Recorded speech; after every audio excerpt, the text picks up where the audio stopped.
struggled with clients' adherence? Stand up.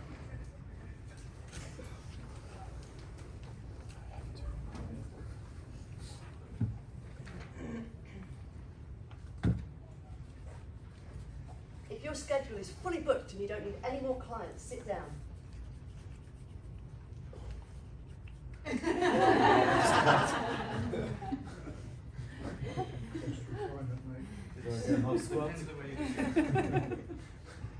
you would like more clients, sit down.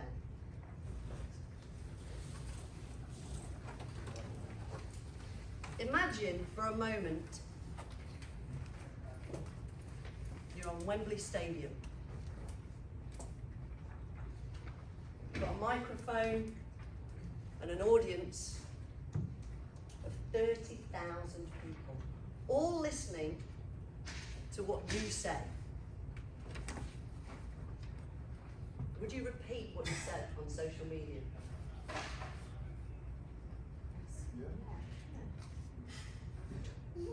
Automatic. Because that's what we do every day. When we're speaking on social media, if you have a public account, obviously if you're private, it's slightly different. But we speak on social media as if it's just over the garden fence. We speak like we're just having a one-to-one conversation, and yet we have an audience, potentially thousands of people, listening to what we're saying. Do you agree? Do you acknowledge that every time you post? Do you think that way when you're writing articles or blogs, or even just little posts about where you've been on holiday?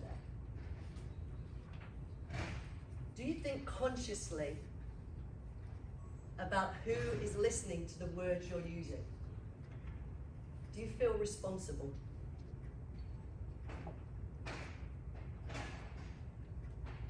I want you to think for a moment about somebody who affected you so profoundly, purely with what they said.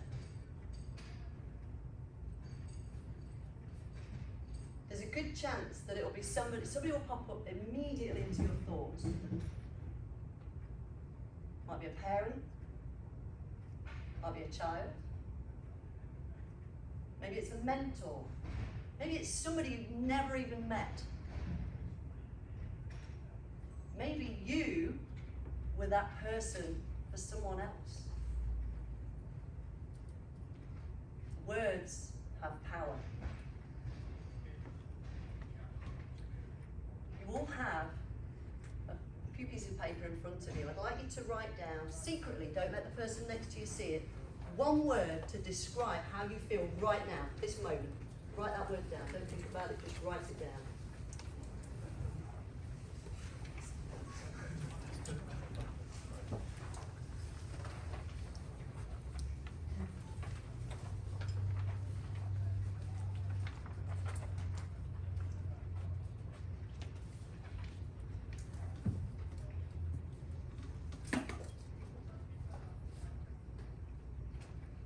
If you're happy to, maybe share it with the person next to you, with your friends, and you're happy to do that, or you can keep it to yourself.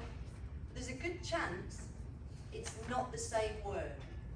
It might be, but there's a good chance it won't be the same word. Because we all view the world differently to each other.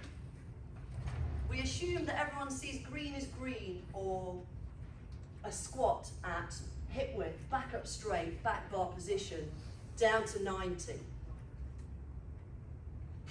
But we don't. We all process information differently. And what you're going to learn in the future is based on what you know right now.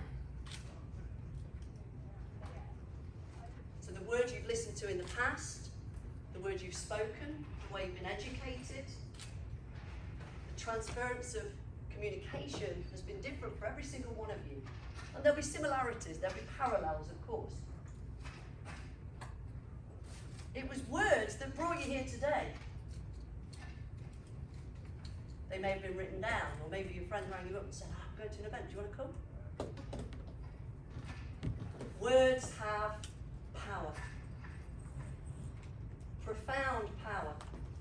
So if you remember that person again who affected you so deeply, changed your direction or the way you see something, altered your paradigm or your comprehension of anatomy or what people eat or the way they move or why they move the way they do or why this technique will work when you rub their infraspinatus. You're not sure what that is, don't worry, I'm not testing you. Words have power.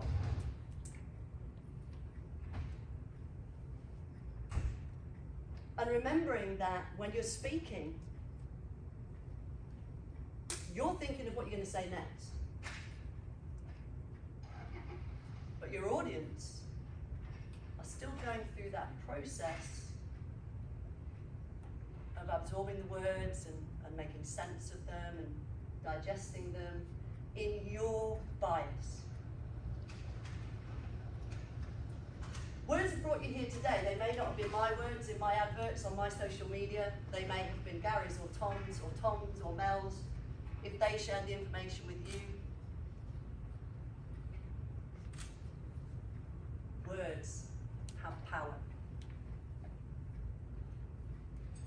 So I want you to close your eyes just for a second. Trust me, there's no trick here. Just put your books down, get into a comfortable position, just relax your body, just shut your eyes for a moment. And I'd like you to listen to your inner dialogue. And we all have a little angel, a little devil on our shoulders. And we talk to ourselves all the time. But how much time do you spend really listening to the way you speak to yourself? So I just want you to listen to your own voices right now. Would you speak to somebody else the way you speak to yourself? Do you bully yourself? Do you look in the mirror and think, actually your hair looks quite good today? You could do with losing that muffin top.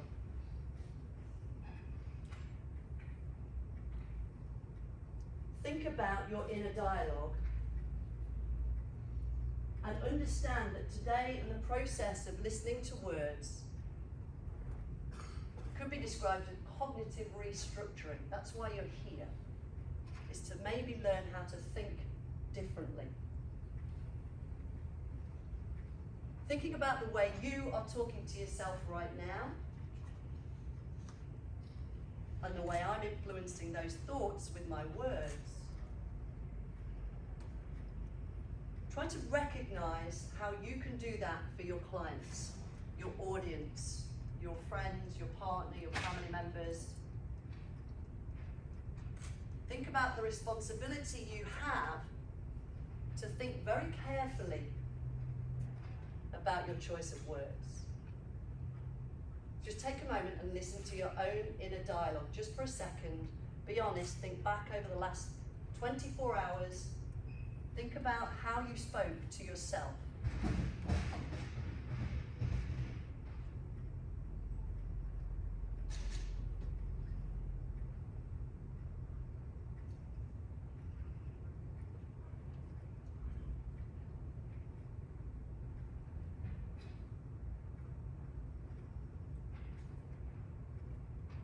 Can't change your own inner dialogue, how can we change the inner dialogue of our clients?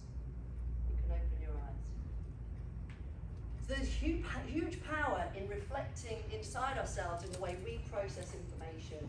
If we're bullying ourselves, being mean to ourselves, which is a natural part of being a human, is to always improve and always look to seek more knowledge and information, to be better at things. Recognizing how our clients do the same. And they look to us. We have a huge duty of care and responsibility. There's a weight almost to respect that ability to change someone's world. Because they're paying you to restructure their cognitive behavior. How would you feel if you found out that one of your clients aborted their baby because you told them they had a weak core. That's happened. There was a study looking at client behaviour when they'd experienced back pain. Now they'd seen different practitioners, and one lady admitted she'd been told by so many people she had a weak core. She felt her body was unable to carry a child. Shocking, isn't it? Just words. Just have a weak core. You need to strengthen your core. But that is the power of words, and that's the power that you have, and you have the ability to change and help and support others. So a bit shocking, that's the point. So your little devil and your little angel sitting on your shoulders, trying to take advantage of hearing our own voice. So we all feel quite good at soft skills. Am I right? Stand up if you feel like you're good at people, talking, listening. Stand up if you think you're good at that. If not, you can stay sitting. Yeah, generally, we feel like we're pretty good at the soft skills, communicating with people. Yeah. Take a seat. Stand up if you invest in education on how to speak or use words.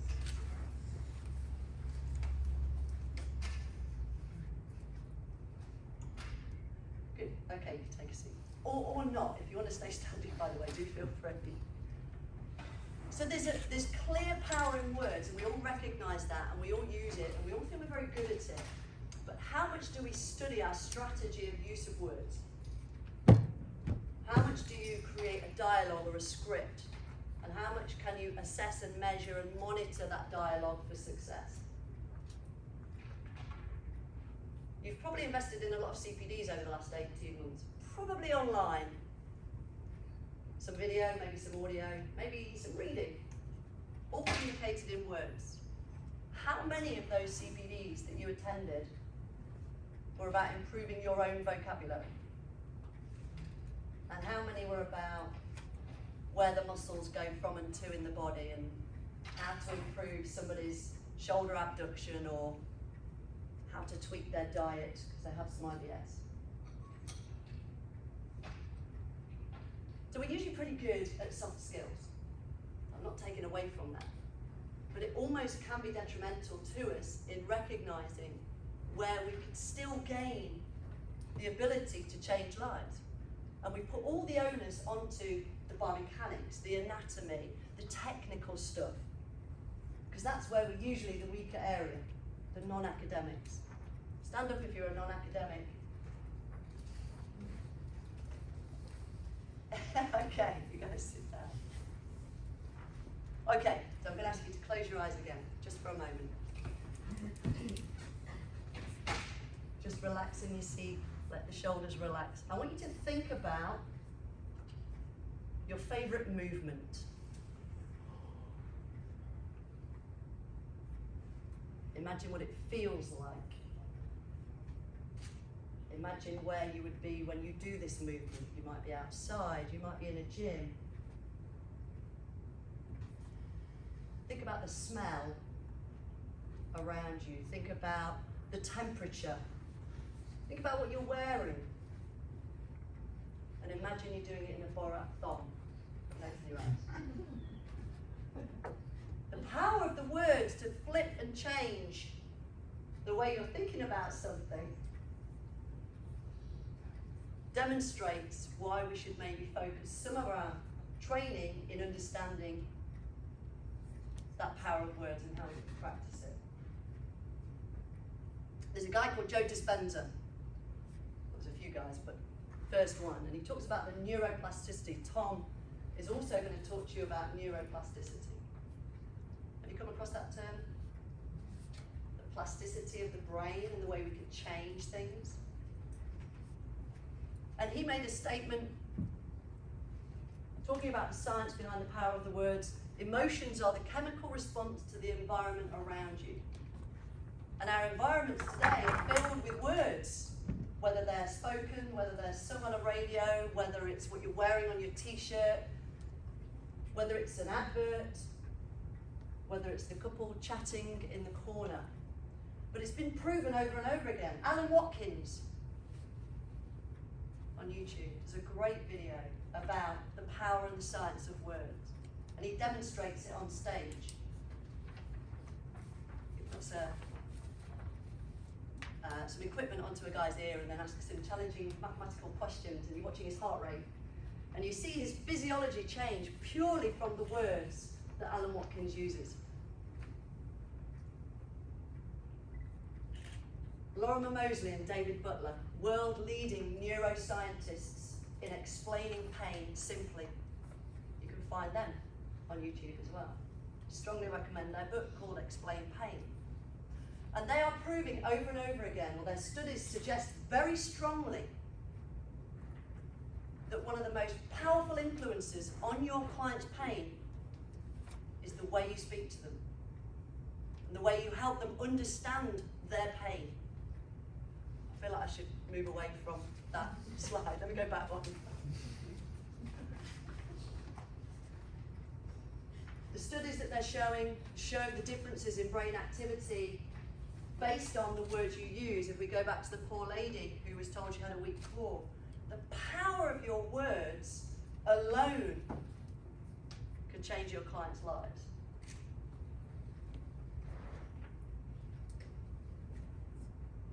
Joe Dispenza, you are the placebo. Your inner dialogue has the ability to improve your life. Alan Watkins, the physiology of emotion.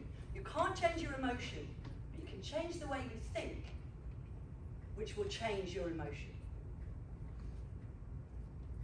Lorimer Moseley, David Butler, leading neuroscientists again. Their ability to teach the neuroscience. Science is evidence-based. That's the definition of the word science. Tom Bainbridge is going to talk to you about science later. I know he uses a lot of references, I'm sure he will, as usual. If not, he's a good reference for evidence-based content. We want to come from an evidence-based backing, but soft skills are quite challenging, but it's certainly being proven. So definitely great resources for you to have a look at.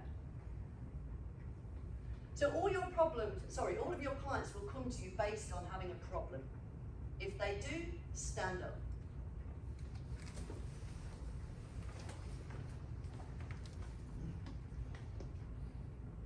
So we have a responsibility to help them solve a problem. And how are you going to do that? Through your words. You might demonstrate how to move. But every other aspect of what you do with your clients is either verbal or written. Sit down if you agree. You can stay static if you like, Ross. Do you want to add anything in on that? I'll leave it to you. That's okay. You get the idea. Yeah. So today I brought you together here because the people that I've asked to speak have all affected me in different ways, in different contexts, but all with the power of their words. So I wanted to share some of that experience I had by bringing them together here today, and hope that you also experience some moments throughout today. Just skip past him. So Tom Waldron has been both a student, a colleague, and a friend of mine for many years. And he's going to help you restructure your cognitive behavior based on a physical class after this one. So we're going to get you up and moving around. There's nothing too sweaty. Join in as much as you want. So you can experience imagery to understand anatomy. Gary is here. Dr. Gary Mendoza is a leading expert in behavior change, motivational interviewing, and he has really affected my vocabulary skills and influenced big changes in the success I have felt using his techniques with my clients. Literally within the 4-week workshops that I did, by the second session, my practice video that I sent, huge difference, had a profound effect. Mel, the Amazonian, rang me some years ago. She said, Rach, let's hook up. I like what you do. It had a huge impact on me. We met up, we had a chat. We had a nice lunch. Nice lunch. She's going to coach you through some techniques to empower your understanding of the difference between PT and S&C. Tom, as I've mentioned at the back, Tom Bainbridge has come from the BTN Academy. What he doesn't know about research and evidence backing in terms of nutrition, he'd be the first person I'd go to. Almost have it a little there. Pressure. He's going to challenge your cognitive bias. And we should feel good about being challenged. Because when you get challenged, that's where you transition. You know, oh, I never thought of it like that. Tom's really good at that. So he's going to challenge your cognitive bias about maybe the way we think about size and shape. Amy sends her apologies. She's unable to be here due to illness. She has sent us her session on a video, so you will still get to hear her speak. From cancer to UK's strongest woman. Either one of those on their own would be a wow, wouldn't it? Yeah? Put them together. That's some serious cognitive restructuring through the power of words in her mind that affected her physical health, her body, and the way she moved, and went on to be UK's strongest woman. Mike is coming in later on. He'll be here with me to talk about the Safety Net project, which is a tool that uses words online that could completely change your remit and insurance scope. Through just simple words, a 3-minute consultation form online. Keep you in your lane, let your clients feel safe, and allow you to take advantage of a multidisciplinary team. So I'd like you to just take your paper out just for a second. I'd like you to write down 5 words. You should have 4 or 5 lines. Have you got 5 lines then? Yeah. I'd like you to write down the word sometimes on the first line, never on the second line, frequently on the third line, always, unlikely.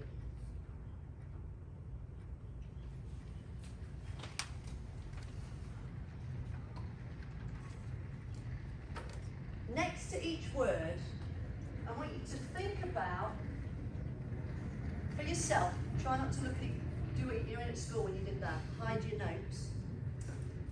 And I'd like you to write a percentage next to each word to the value. This is not a test, this is just, there's no right or wrong. To the value of the meaning of that word to you. So what percentage of meaning does the word sometimes have out of 0 to 100%? What percentage would you put on that? There's no right or wrong, just write down a percentage. And then do the same for each of the other words.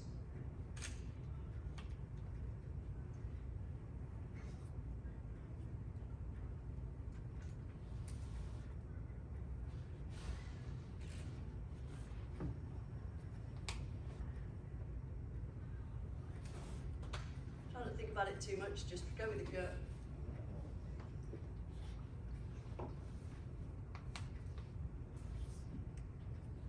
So, I'm just going to ask some of you just as an example, just to see what happens. If I said the word sometimes, in my mind, it brings about the number 30%. Charlotte? 70%. Joe? 60. Matthew? 20%. How can that happen? It's the same word. Cognitive bias. Never. 0. Oh. So,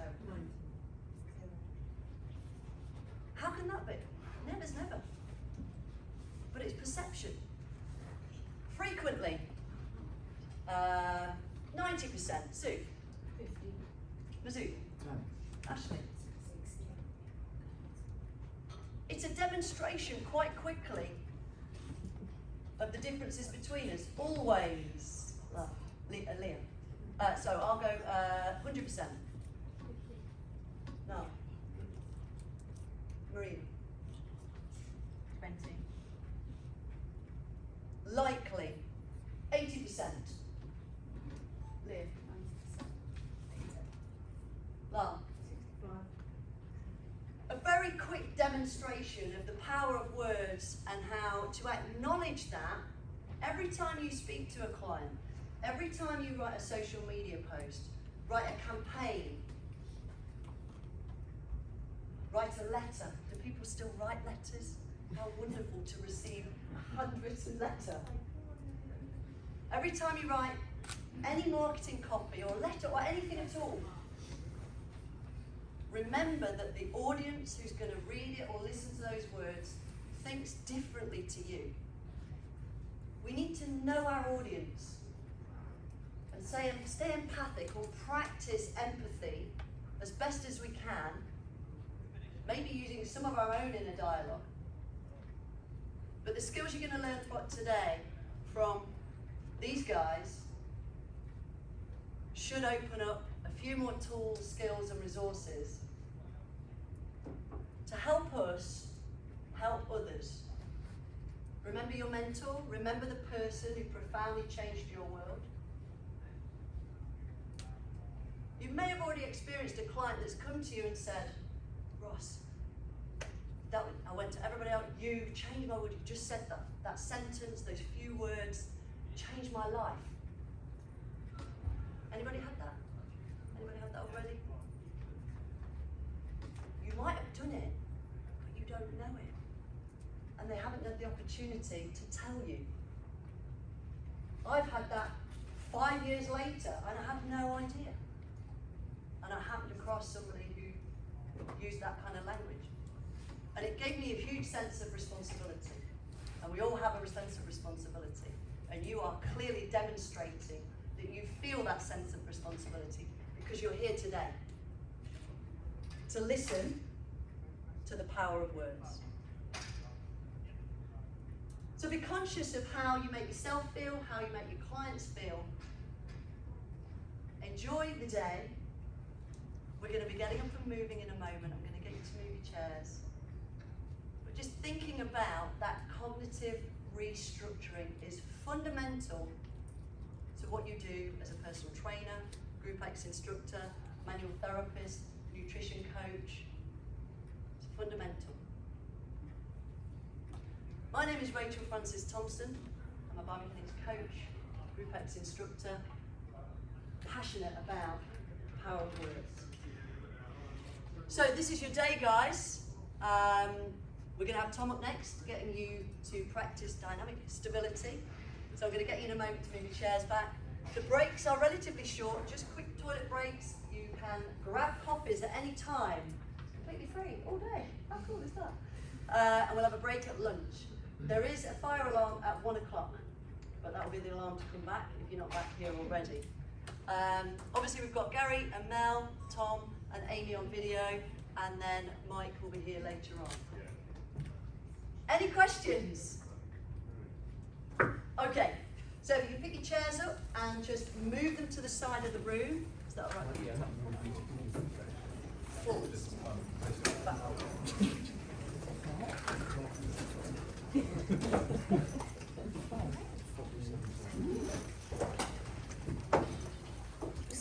The same idea.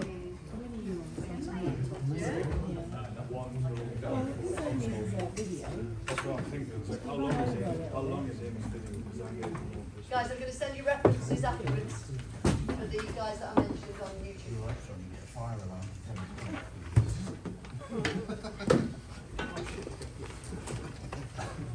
Everyone would have just eaten lunch.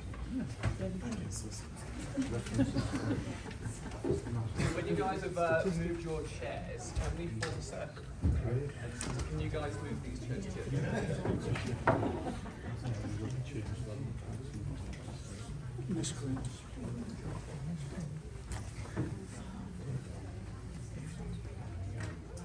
No, good. Yes, really, actually.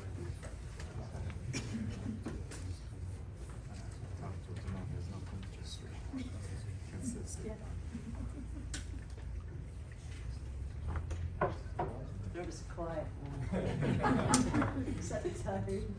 Who's travelled the furthest today? I travelled from Portsmouth, like right down south. Okay, it's pretty fair.